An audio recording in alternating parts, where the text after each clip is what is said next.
As we look at companies that have been most successful, if we consider, for instance, the most admired companies, we can begin to see some themes that stand out as to why they're successful. Now, Tony Robbins, he shared that success leaves clues. So if you and I do our research, the research is out there because success leaves clues.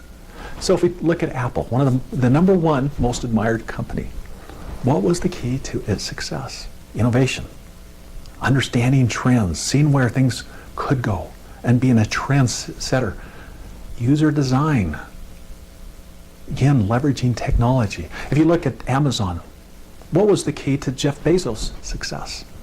So what did he do? He had a high-paying job back in New York, and he would analyze markets, and the internet fascinated him.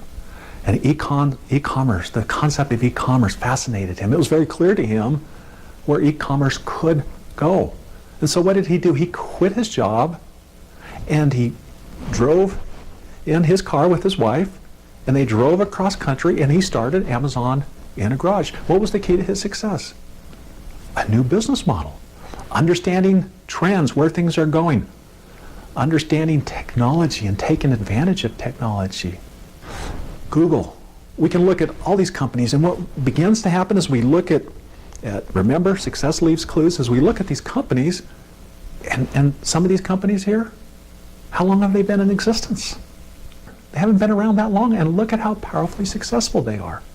So if you understand the right keys, if you really learn from others, you can be successful. And you know, one of the things that really hurts so many businesses today, and this is important advice for both you and me, is we've become too compartmentalized. We've compartmentalized industries. We've compartmentalized markets.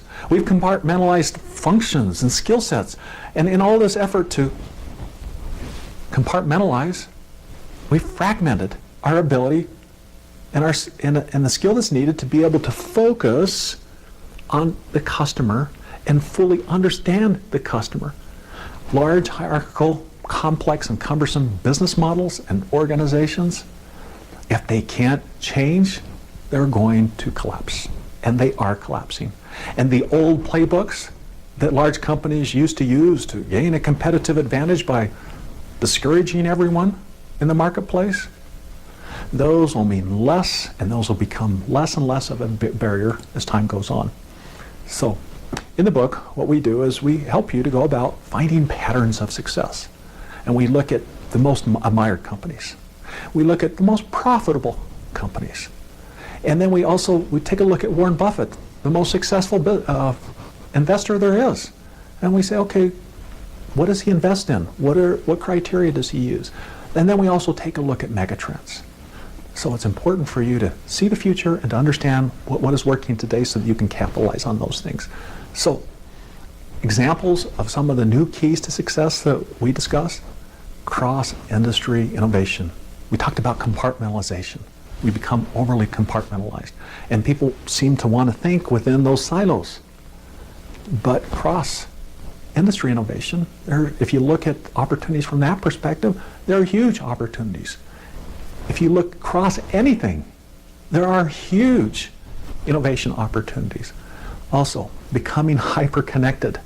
Not just having technology that allows you to connect with a lot of people, but learning how to collaborate with others, learning how to truly network with others.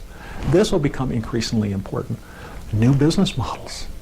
That's one of the keys that we discuss. New design. If innovation is going to be critically important, we need new design approaches. We need new design tools. And we need new playbooks. So the old competitive advantage playbook strategies, they're beginning to mean less and less.